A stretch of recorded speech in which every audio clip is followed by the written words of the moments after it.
208 kilo वजन वाले अनंत अंबानी के लिए आपके मन में भी एक सवाल जरूर उठता होगा दोस्तों, जिसके पापा दुनिया की सबसे अच्छी मेडिकल फैसिलिटी अपने बेटे अनंत के लिए उपलब्ध करवा सकते हैं, फिर भी ये इतना मोटापे का शिकार कैसे हो गया? क्या कोई बीमारी है या आरामदायी जिंदगी की वजह है? चलिए जानते हैं इस वीडियो में। दोस्तों, आपने ये शब्द तो जरूर सुना होगा, कभी किसी को मुकम्मल जहां नहीं मिलता, क्योंकि एशिया के सबसे रईस घरों में पैदा हुए अनंत अंबानी एक गंभीर बीमारी के शिकार हो गए, लेकिन फिर भी उसने हार नहीं मानी और साल 2016 में अनंत ने एक ऐसा फैसला लिया जिसे डाइट और वर्कआउट की वजह से 208 किलो वजन को 18 महीने की कड़ी मेहनत से सीधा 108 किलो वजन कम करके सबको चौंका दिया था। दोस्तों, अनंत का जन्म 10 मार्च 1995 को हिंदुस्तान की सबसे रईस बिजनेस फैमिली में हुआ था, लेकिन कहते हैं न कर्म और किस्मत के सामने किसी की भी नहीं चलती, और ऐसा ही हो रहा था अनंत अंबानी की जिंदगी में। तो बचपन में उनको खेलना कूदना तो दूर, इसे चलना भी मुश्किल हो गया था, क्योंकि अनंत को बचपन से ही एक बाइबर अस्थमेटिक था, जो एक मेजर हेल्थ इश्यू था, जिसकी वजह से डॉक्टर ने इसे एस्टेरॉइड का हेवी डोज देना पड़ा, और एस्टेरॉइड की वजह से इनका मेटाबॉलिज्म प्रोसेस स्लो हो गया। 7-8 साल की उम्र आते आते अनंत ओबेसिटी का शिकार हो गए, और मोटापे की वजह से अनंत का मजाक उड़ाया जाता था। लेकिन ईश्वर से मिली समृद्ध विरासत को उन्होंने मानव सेवा के साथ साथ प्राणी की सेवा का भी जरिया बना दिया, जिसे अनंत जीव मात्र की सेवा को ईश्वर की सेवा मानते हैं। आप तो फिर जानवरों पे काफी पैसा खर्च कर रहे हैं।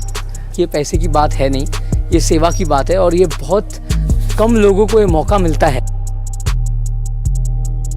और सेवा भाव की दृष्टि से अनंत ने गुजरात के जामनगर शहर में 3000 एकड़ में एक वनतारा अभयारण्य बना दिया, जिसमें 200 हाथी और हजारों पशु पक्षी के साथ साथ सांपों की भी बड़ी शिद्दत से ख्याल रखा जाता है। अनंत को माता और पिता से मिली इस प्रेरणा, जिसे हर जीव में ईश्वर बसा है, और इस मूंगे पशु पक्षी की सेवा मतलब साक्षात ईश्वर की सेवा मानते हैं।